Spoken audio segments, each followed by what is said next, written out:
Sometimes brilliant board games are designed only for 2 players. So if your favorite board game is in such a category, what would you expect from the publisher? To release an expansion enabling you to enjoy the game in a group of 3 to 4 players.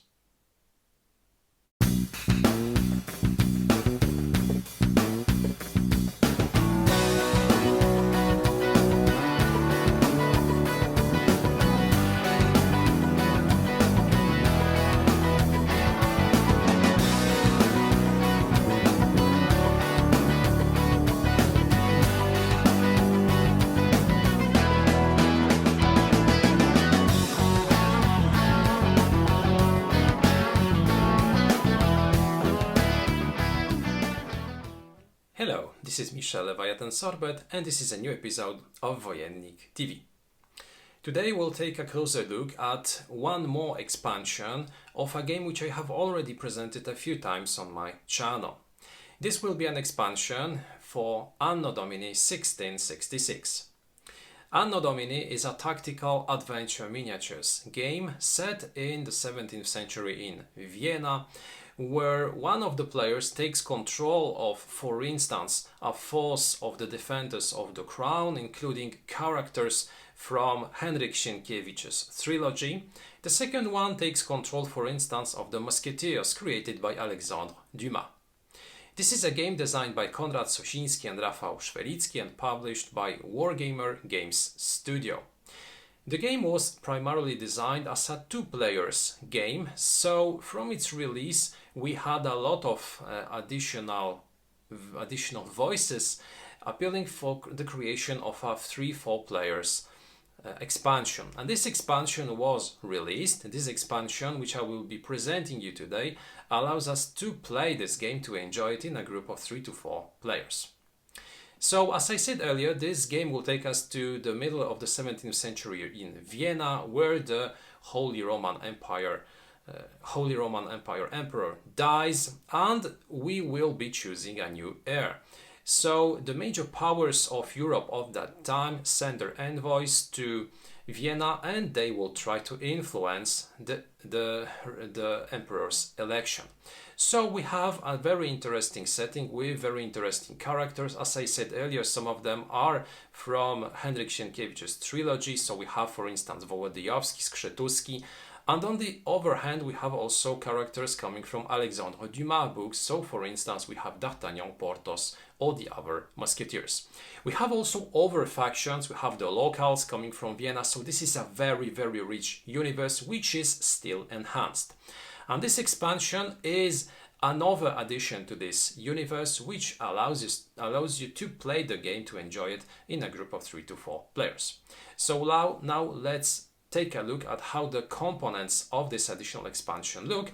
At the end, as usually, I'll give you my final impression and my final thoughts concerning this expansion. Let's begin. Here is the box of Anno Domini 1666.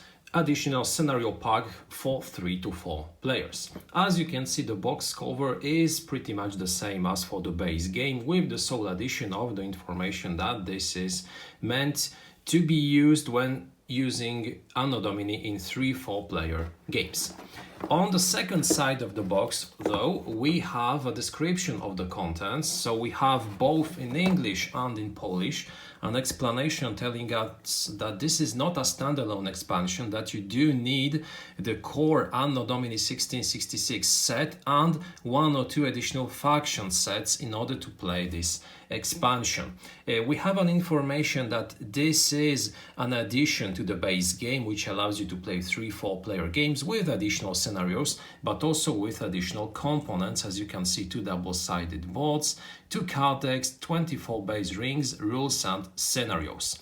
And of course the same description also in Polish, with also a possibility of taking a look at the content, but rather than showing you the picture, I'd like to open the box and to show you how they actually look.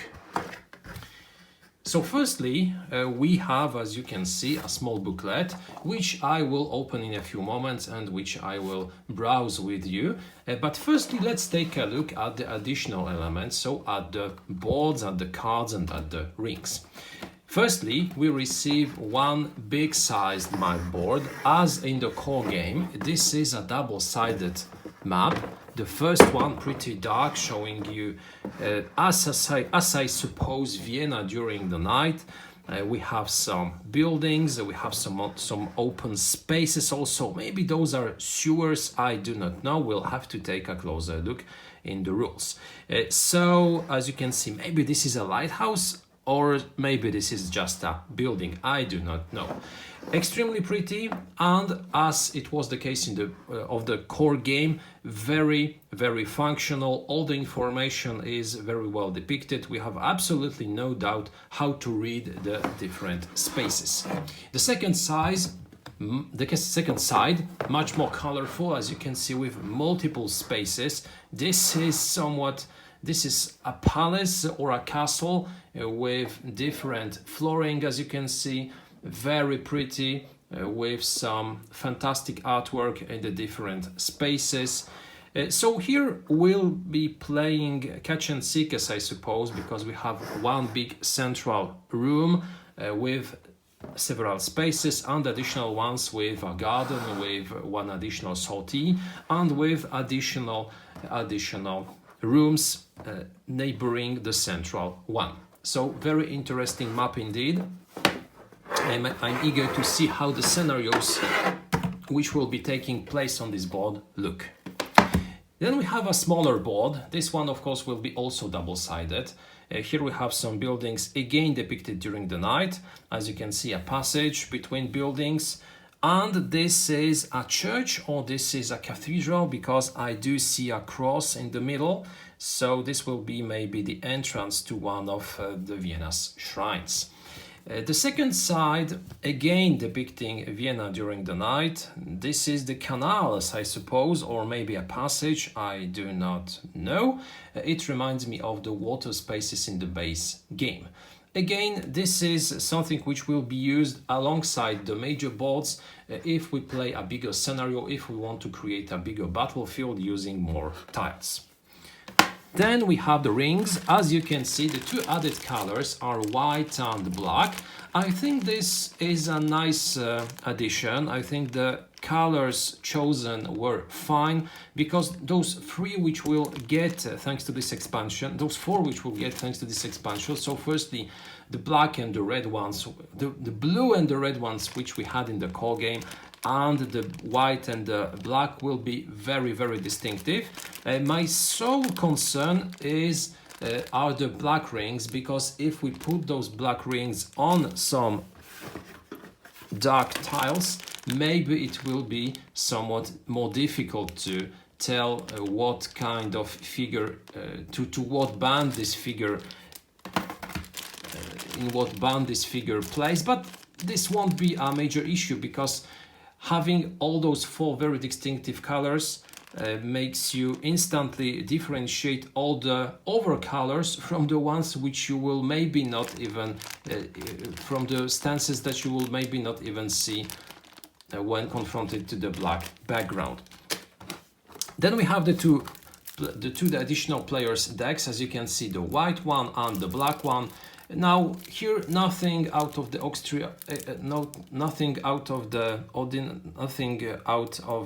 ordinary. So you will just receive the same decks that we got in the base game. One for the additional white player, one for the black player. It depends on which ring type, which ring color you will take.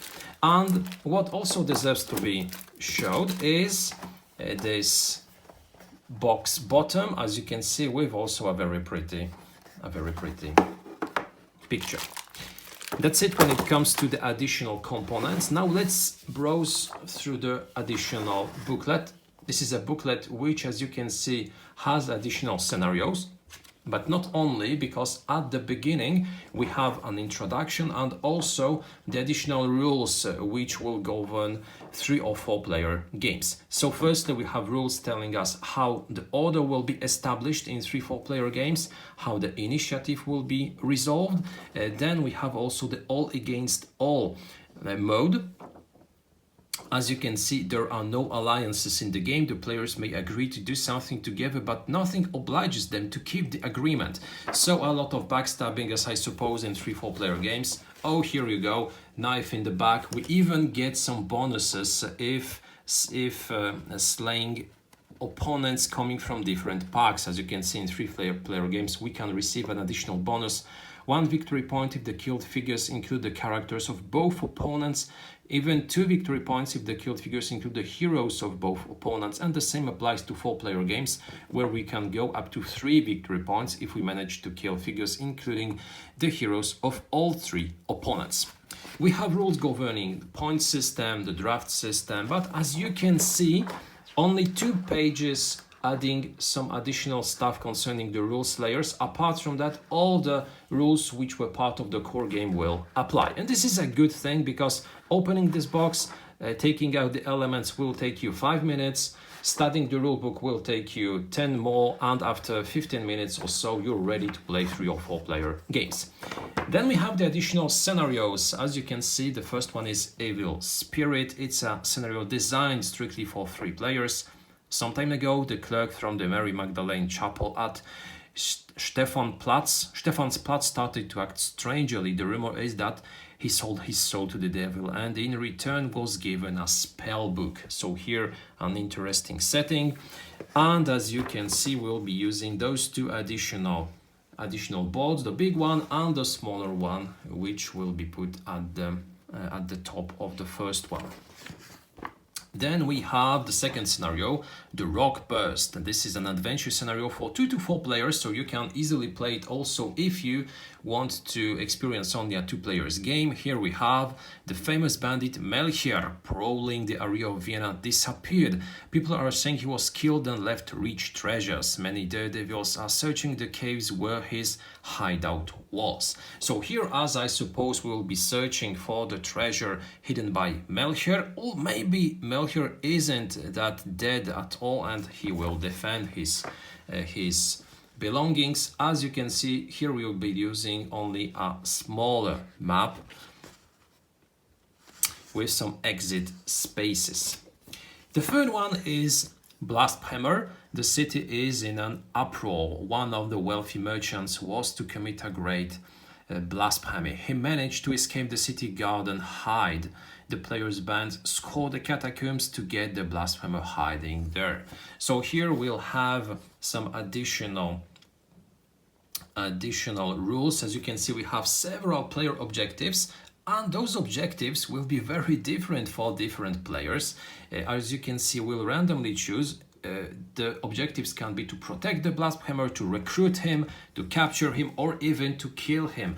So, as in all games where contradictory objectives are part of the game, the players will clash against one another. So this is an extremely interesting setting. Then we have the Possessed. The band must get the possessed to a chapel and perform a ritual. The archenemy must prevent them from this by attacking the players for desecrating the altars. So here we use the same board that we have already seen. This is, as I suppose, the chapel. And again, we have unexpected complications. A thug, a noisy passerby, a ghost, so different things can happen during the game. This is a scenario using the archenemy rules. The next one is Storming the Palace. It's a battle scenario for 2 to 4 players, and the Reds decided to attack the residence of a rich burgher. It is well protected, but for some reason they made this desperate decision. As you can see, we'll be using the big, fantastic new board and the previous one, which is also a huge one. So 2 big map boards placed one next to the other. We'll have the gardens taking us to the palace where the rich burgher lives. And this is a scenario for 2 to 4 players. the forest slaughter. So here we'll leave the buildings inside Vienna, and this is a battle scenario designed for 4 players. This and the following scenarios are modifications of scenarios from the basic set adjusted for team or game for team, a game for 4 players. We encourage you to modify the scenarios on your own. So it's of course possible to modify different scenarios. Here we have the one which was present in the base game, but changed. The attack at dawn. Yes, I remember this scenario, extremely interesting, with the red side coming from the river and trying to overrun the blue forces inside the city. But you can play easily this scenario in a group of 4 players if using those adjustments which are suggested. And finally, the cursed ring. Again, it's a scenario which I have also seen, which I have also enjoyed. You must find a ring hidden. Oh no, sorry, this is a battle scenario for 2 to 4 players. You must find a ring hidden in one of the graves at the cemetery. All right, very interesting indeed. And this one will also be using this new tile. And that's it when it comes to all the additional scenarios which can be found in this expansion. As you can see, a lot of interesting stuff. Now let's pass to a very brief conclusion. I'd like to share with you my final thoughts concerning this expansion. The 3-4 players additional scenario pack for Anno Domini 1666 is a very important and very good addition to the core game. The core game, as I already mentioned a few times, was designed for 2 players, and having this core set we can play only 2 players games. The scenarios included in the core game also were primarily designed for 2 players, although as you see from this video, you can also change some of them in order to play in a bigger group. So in order to use this expansion, in order to play 3 or 4 player games, players needed 2 things. They needed the stands or the rings, which weren't absolutely necessary because we can imagine other ways in which we can distinguish our figures, but they do needed a dedicated set of cards. This was not also a blocker because players could use other decks of cards, but still having those additional components allows you to use dedicated elements which were designed from the base in order to use them with this game. And this is really good. Additionally, I like the colors used for the rings. I already said that I have some doubts concerning the black rings, but the only problem is that sometimes maybe the rings will be very similar to the background, but because the other rings will stand out, we have the white ones, the blue ones, the red ones. When you will see a figure without any ring or with a ring which is difficultly seen because of the background, you'll instantly know that this is a part of the blacks band. So not an issue. I like the fact that the rules governing 3-4 player games are really pretty straightforward. 2 pages long, that's it. So you do not have to read additional rules. And to be frank, the core rules of Anno Domini 1666 are already quite complex. They have a lot of stuff. So adding even more, which would further complicate or enrich, depending on the point of view, this universe and the play of the game, would be maybe a small hindrance. Now with only two additional pages, as I said a few moments ago, you spend 5 minutes opening the box, you spend 10 minutes studying the additional rules, and you can prepare a scenario and fully enjoy a 3 or 4 players game without having to worry to constantly look at those additional rules and see how different situations were resolved. So this proves that the system designed primarily as a 2 players game can be easily also used in 3 or 4 player games, and I still can imagine players involving more players because this is a game which can easily be played also using teams. And if I were to search anything that would be a problem with games with more players than 4, that would be the space on the boards, because those boards are not extremely large. In comparison to many miniatures games, here we have those boards. In many miniatures games, in the majority of miniature games, we do not have any boards. We have just the playing area.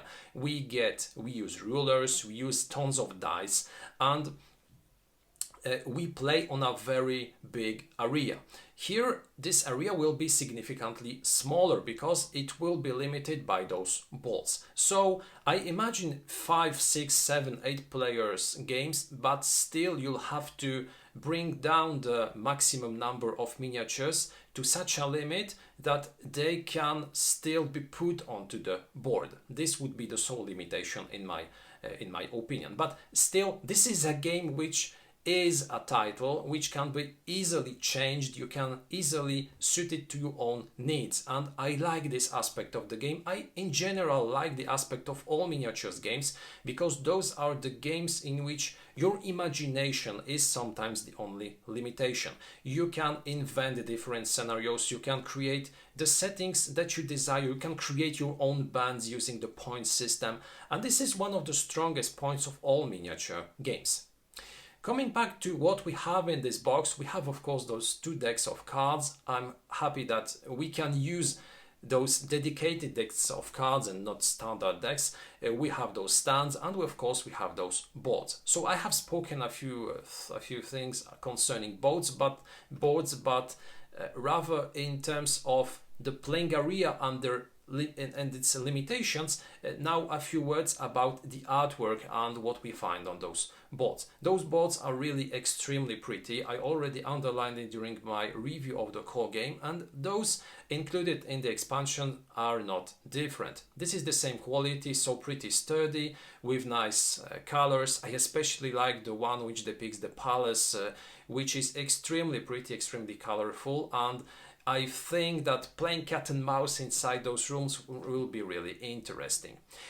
Additionally, more interesting if we add some elements which will be put inside those rooms. So if I were to say what I would further expect from this expansion, that would be it. I'd like to have more elements which could be put inside those rooms, because we have some tables, we have some stands in the base game, but maybe adding an additional dedicated expansion with additional elements which can be put onto the board in order to create also over 3-dimensional spaces would be a nice idea. Maybe it will happen. Concerning the scenarios, we get a rich variety of them. As I have shown you, we have both scenarios which are dedicated to 3 or 4 player games, but we have also others which are very easy to play both in 2, 3 and 4 player groups. So you can suit those scenarios, you can choose a scenario and you can play most of them without taking into consideration how many players are involved, and this is also a good thing. So concluding, the additional expansion, the 3-4 player scenario pack for Anno Domini 1666 is an extremely good addition to the base game.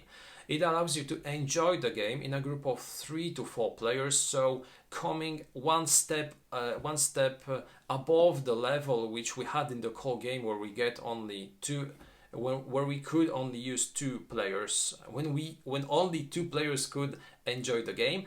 Of course, we do have to possess additional miniatures because the core game and the additional expansion 3-4 player scenario pack won't be sufficient in order to play competitive games. You'll have to have additional miniatures coming from some faction sets. But this isn't a big issue, because I suppose that if you acquire this expansion, you have already also acquired other ones, adding additional characters, adding additional factions.